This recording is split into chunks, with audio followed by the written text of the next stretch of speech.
Welcome everyone to COVID-19 Anxiety, which is a panel cast in order presentation by Dr. Pam Patterson, Assistant Professor, Faculty of Art, OCAD, Dr. Joanna Black, Professor, Art Education, University of Manitoba, cross-appointed to the School of Art, and Daniel Payne, Head of Reference and Instructional Services, the Dorothy H. Hoover Library, OCAD.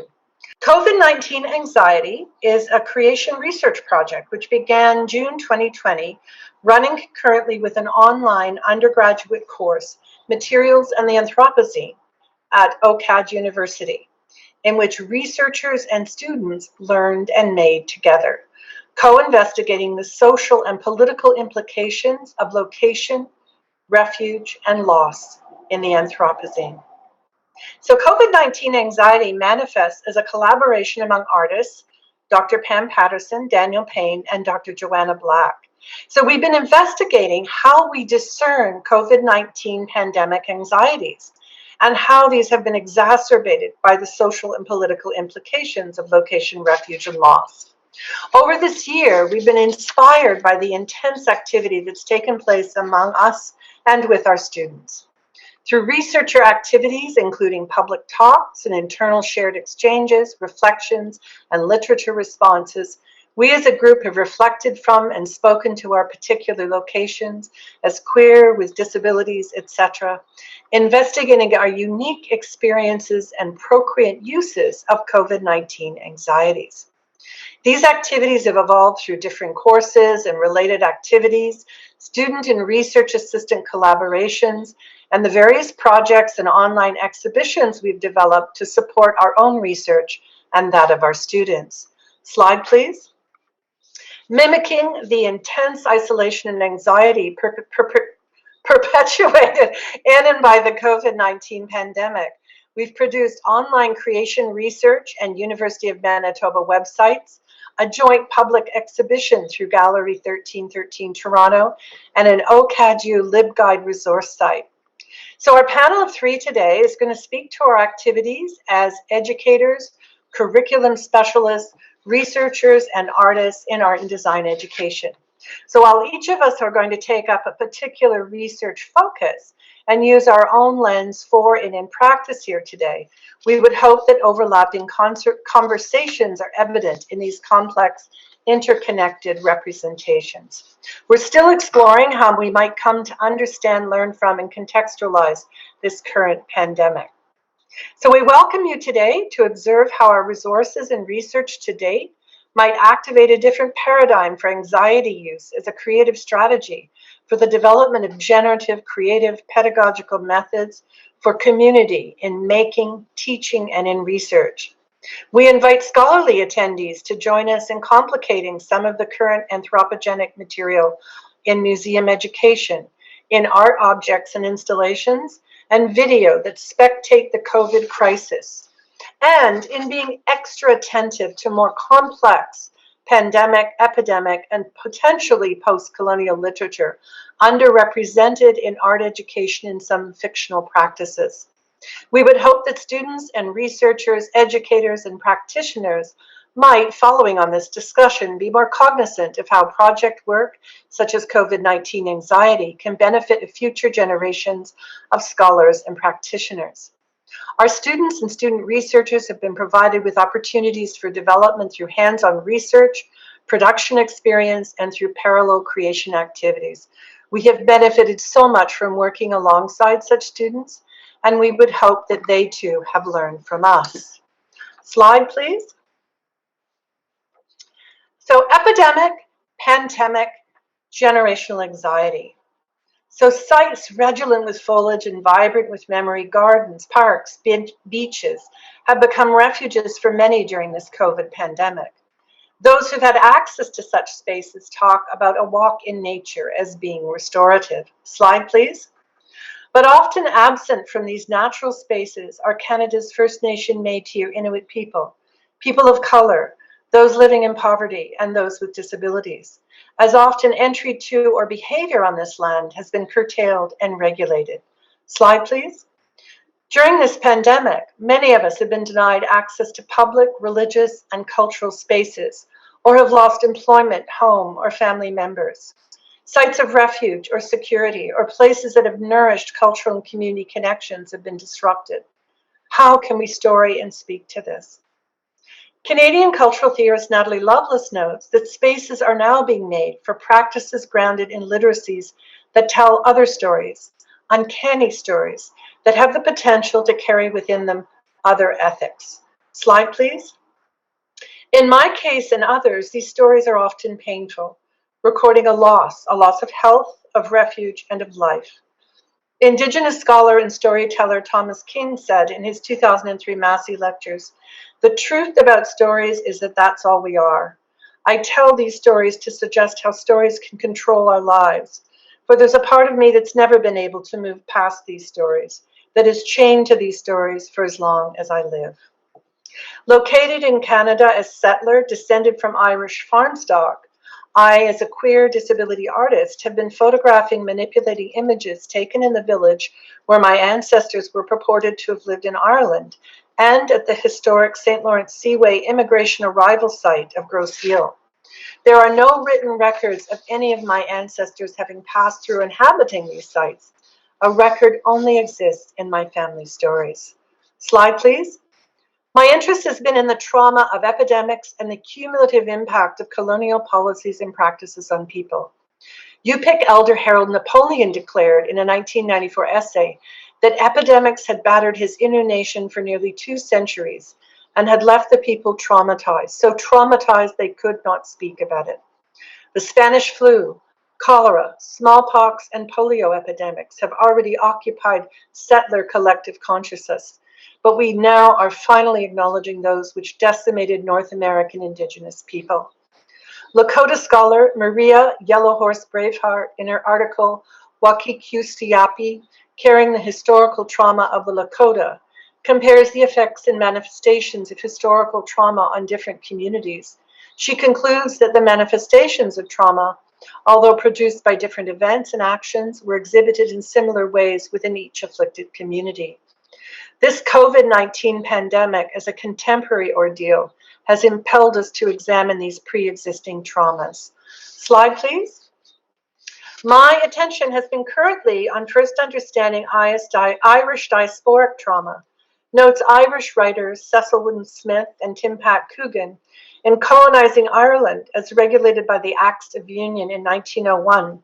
The English transformed the Irish countryside into extended grazing land for cattle to feed their own consumer market.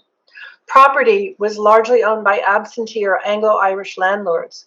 Forced to smaller and smaller plots of marginal land, the Irish people in a country that was predominantly agricultural were by 1845 on the verge of starvation.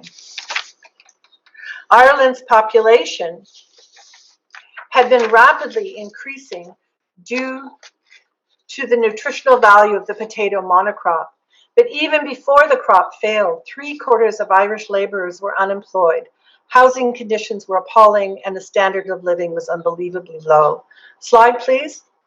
The potato crop, infected by blight, failed and failed again. During the Great Hunger that followed, about 1 million people died and more than 1 million were forced to flee the country.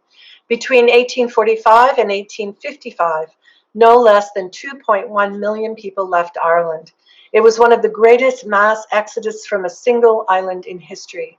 Millions died of starvation or of typhoid or cholera, either wandering the roads or on coffin ships coming to North America.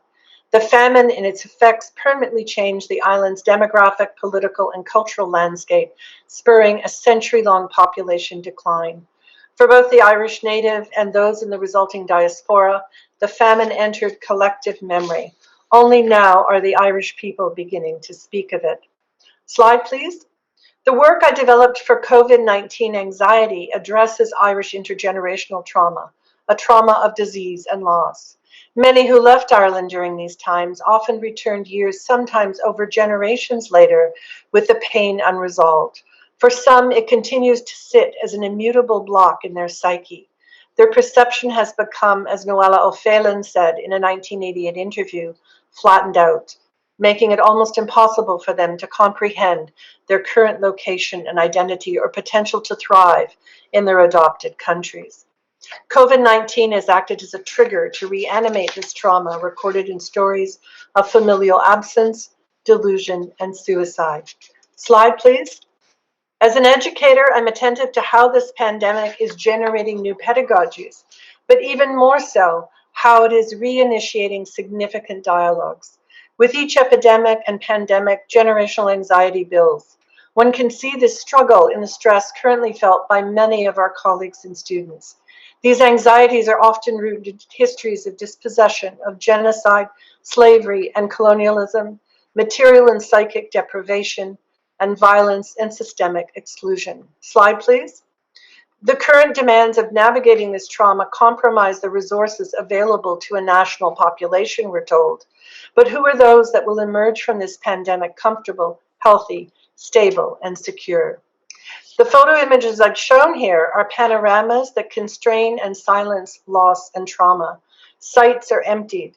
Collectively as images, they contribute to my attempt to add to efforts for recognition, remembrance, solidarity, and cooperation. The students have made many more. Slide, please.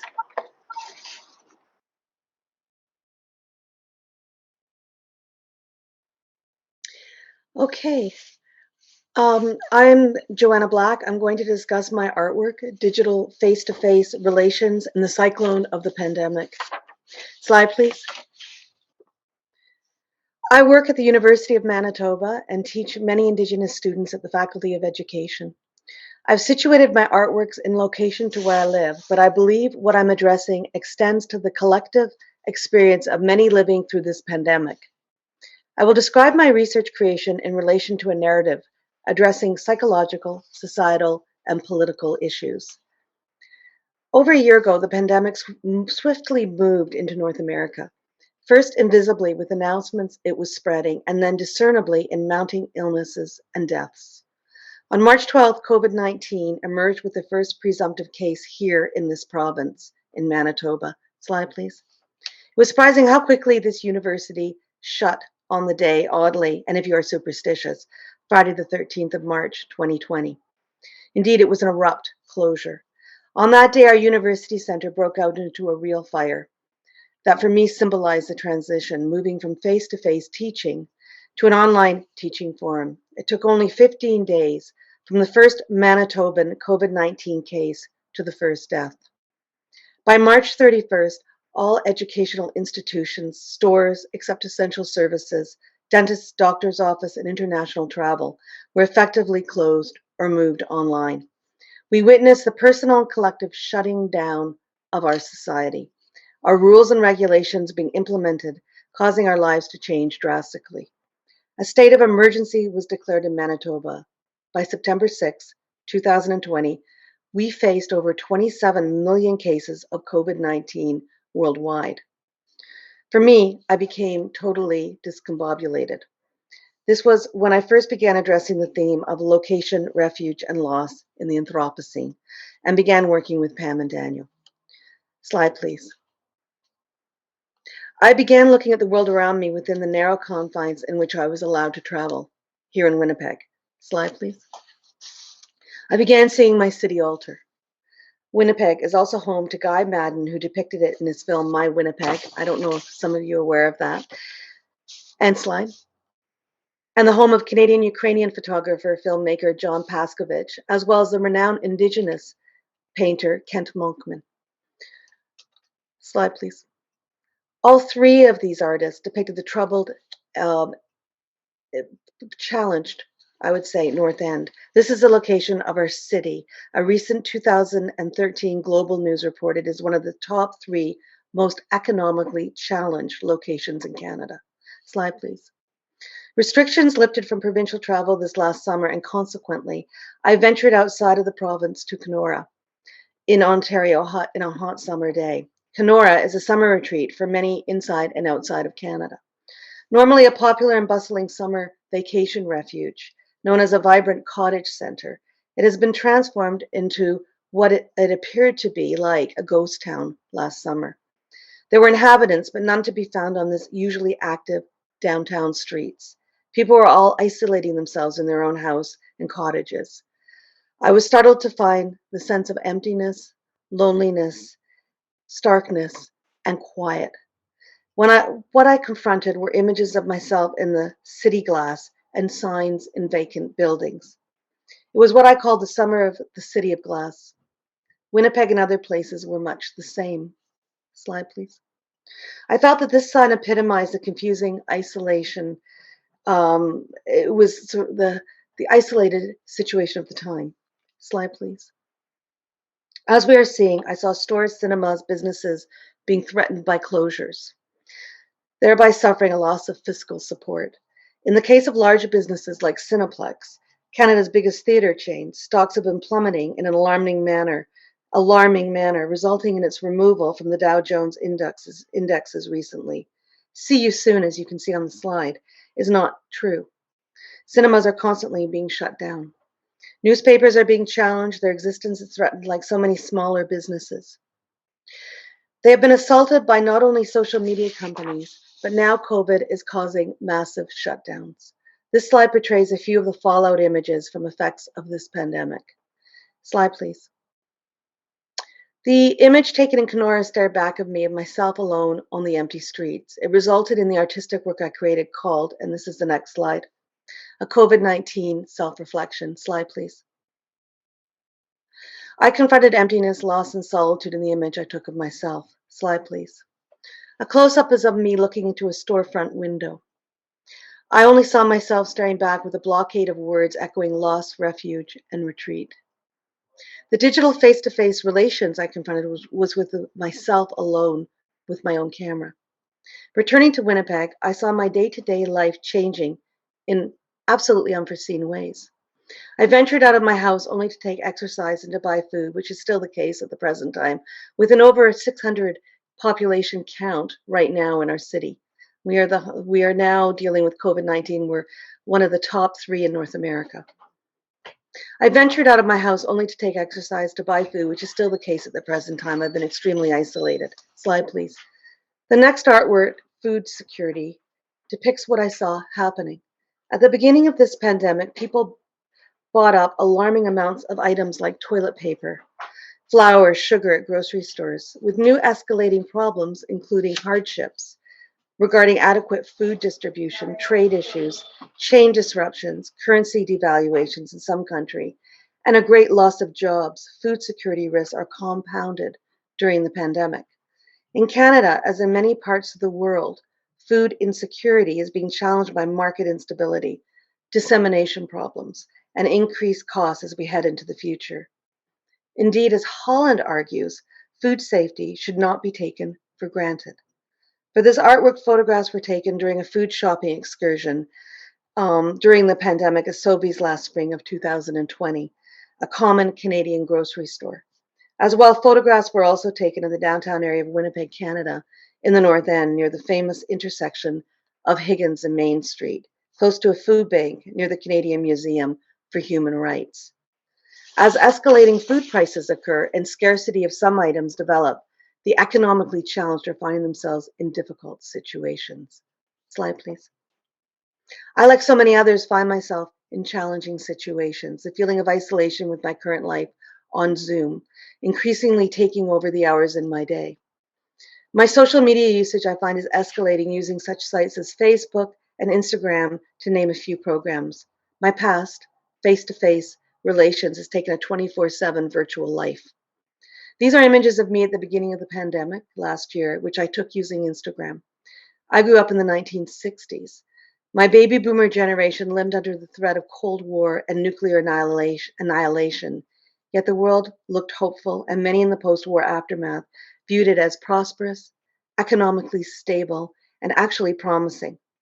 Indeed, boomers are often considered, dubbed by the Fingerman and Doblin McNabb as the lucky generation, in which young people lived for the moment.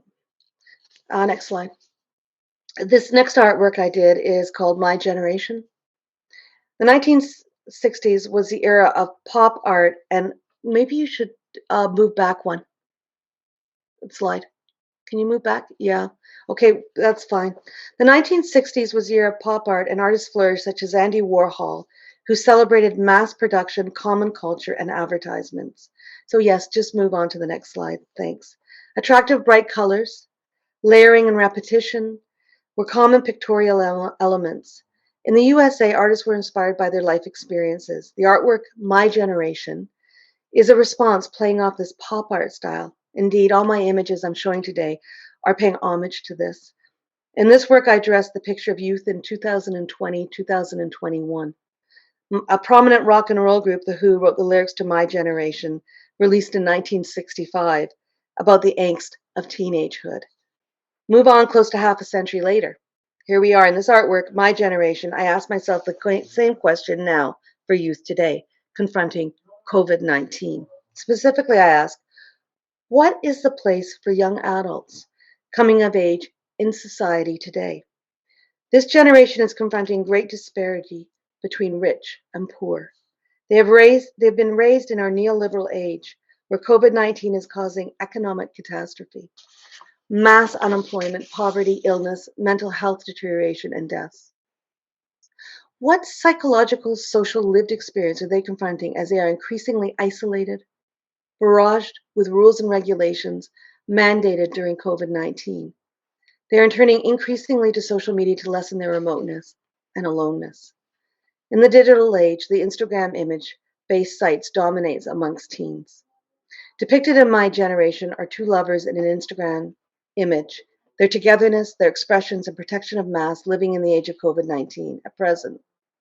They live thousands of miles apart, living and connecting in a virtual world. As an artist, educator, and parent concerned about our young adults, I asked during this traumatic time, what will this young generation coming of age write for themselves about their generation, about their experiences? What is the perception of their place in our society today? This next slide. In summary, in my artworks, I'm examining isolation, food insecurity, and pressing relationships in virtual spaces in relation to loss, refuge, and retreat in the Anthropocene. I attend to situations that are normalized, such as isolation, quarantine, struggle, regulation, its impact on us during the pandemic, and its spread into our individual and collective lives. Next slide. I shift now to my work, connecting with my teaching practice. I recently finished 2 online courses at the Faculty of Education at the University of Manitoba, where I teach. During this past winter of 2021, together, Pam, Daniel, and I, along with our students, examined and co-created artworks about our theme. And I would like to focus upon my students in the senior year art class, particularly one who examined issues pertaining to this pandemic with her cocoon. So if you can turn to the next slide, this is a still image of Amy's video. And she writes, I created this piece to show grief and loss during COVID-19. I had lost my cocoon, my grandmother, to COVID-19 on December 21st, 2020. She came to Winnipeg from our home community of Norway House, Cree Nation, to seek medical treatment. While she was in the hospital in November 2020, to her passing, she was not allowed any visitors due to COVID-19 restrictions. Although the hospital and its staff tried to keep all patients safe, they were unable to stop the virus from spreading. My cocoon caught the virus and her health declined so fast we barely got to say goodbye to her. My aunt and I were not allowed to hold her hand or kiss her goodbye. We were only allowed to see her through a window as she passed. So Amy's video is an example of the painful, thoughtful, artistic work of one of my many wonderful students involved in this creative collective research project. Do we have time to show it? I'm just wondering. Yeah? Okay, it's 2 minutes. That would be wonderful if you turn to the YouTube video. You are my guiding light. You loved me and raised me like I was yours. You taught me to be strong and resilient. When you came to the city, I thought you'd be safe. I didn't think it would end like this. I tried to call you, but I just couldn't get through. They told me I wasn't allowed to call. I I wish I could have made you laugh just one more time, or to hear your voice, or to see your smile. This virus took you away from us. This virus took away our ability to be by your side in your last moments. This virus forced you into a hospital room surrounded by strangers. Sometimes, I think if you had access to better health care, you would still be here.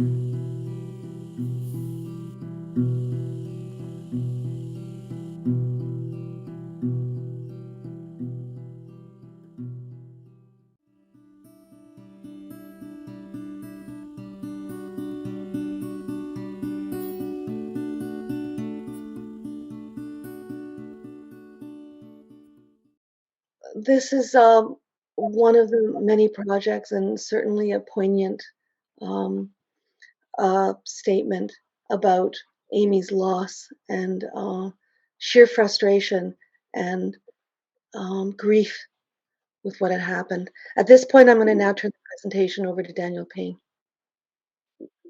Thank you, Joanna. So we'll present another video for you.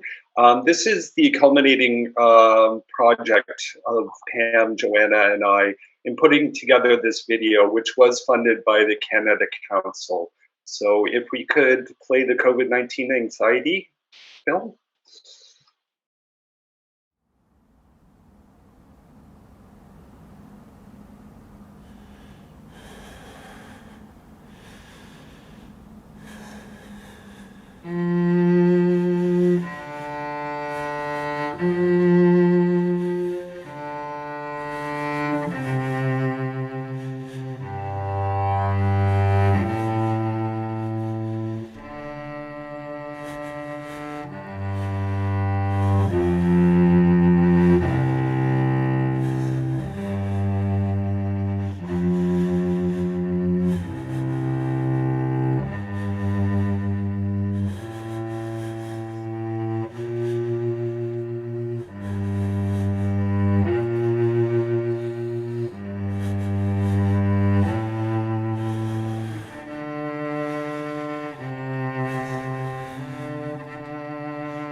Oh, well, that should be fine. I think we, oh, there we go. Great. Thank you so much. Bonjour, Daniel Payne, Nindigenicas, Toronto, Nindon, Jiba, Dublin, Ireland, Onjiba, Nukomis. Through my talk, I hope to explore the meandering connections between artistic practice and education from my vantage point as a librarian. I'm using the concept of my reading of Basil Johnston, where he describes what Deb Way. Slide, please. And slide. Which is not simply telling truth, but it is a philosophical proposition that in saying it, I cast my words and voice only as far as my vocabulary and perception will enable me to tell my own truth. I work at OCAD University, and our curriculum has been revolutionized by the advent of an Indigenous visual culture degree program. Through my work with these courses and by attending the rich programming offered by the department, I've been introduced to the metaphysical understandings of Indigenous knowledge systems. As a member of the settler population in Canada of Irish descent, I'm only a novice at the deeply reflexive nature of these methodologies. But as a librarian at a school with an Indigenous studies program, and a member of the settler population living under Treaty 13, the Toronto Purchase, I'm encouraged to find pathways between cultures and find my own story. I'll begin with a quote by performance studies theorist Chris McCrae that provides a central theme for my presentation. Consider the spaces between the destinations, the stories, the music. You've got to listen. Then I will use the words of other writers and theories as variations to understand it more deeply. Slide, please. My composition process for the COVID anxiety project occurred spontaneously, if not impulsively. I wrote the music without knowing the full context of the video, but the general character, its ebbs and flows, seemed to match the imagery, as if some subconscious dialogue had occurred. Opting for a theme and variations form felt appropriate, given the repetitive nature of our confined lives during the COVID era. To emphasize our extenuating circumstances, the theme emerges at the end of the composition, hence the title, Variations in Theme, an acknowledgement that it was only after the grinding, uncertain months of the early lockdown in April and May of 2020 that a sort of clarity emerged. We took our uncertainty and turned it into a routine, although a complicated one. Each variation is of varied length, barely offering recognizable material from earlier ones, a situation made even more vulnerable given that the unifying melodic material from a recognizable theme is not present at the outset. In searching for a theory to justify my compositional decisions, I found the writings of Chris McRae, who notes poetically that music is a form of evolving ritual. The two concepts seemed in opposition by presenting a contrast between ritual, which seems static and unchanging, and the dynamic movement of evolution. But this became the perfect analogy. For music to be vital, it must have embedded rituals of technique and performance practice in order to comment meaningfully to an audience. In short, without practicing your scales, you won't have the chops to play. Interestingly, McRae sees this dichotomous relationship in music, and equally in life overall, as the key to survival. What is conveyed by this line of inquiry is that rote practice informs dynamic theories. Themes can emerge from variations. By doing things, we know things. Slide, please. Conceptually, this dichotomy between evolution and ritual reminds me of reflective practice. And I'll read from the Cambridge University website that describes this popular methodology. Reflective practice is learning through and from experience towards gaining new insights of self and practice. Reflection is a systematic reviewing process for all teachers, which allows you to make links from one experience to the next. It aims to make you more aware of your own professional knowledge and action by challenging assumptions of everyday practice. The reflective process encourages you to look with and work with others, as you can share best practices and draw on others for support. Ultimately, reflection makes sure all students learn more effectively, as learning can be tailored to them.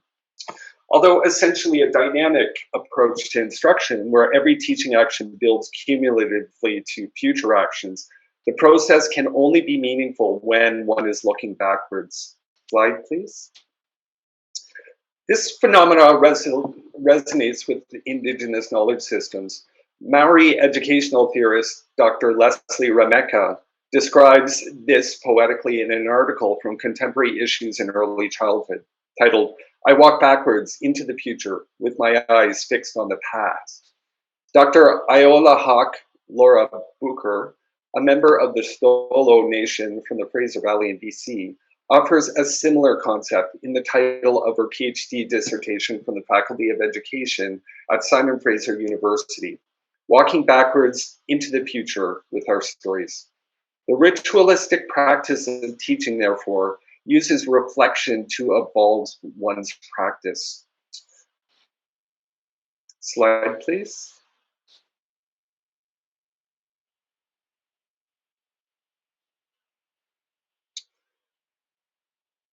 To me, the use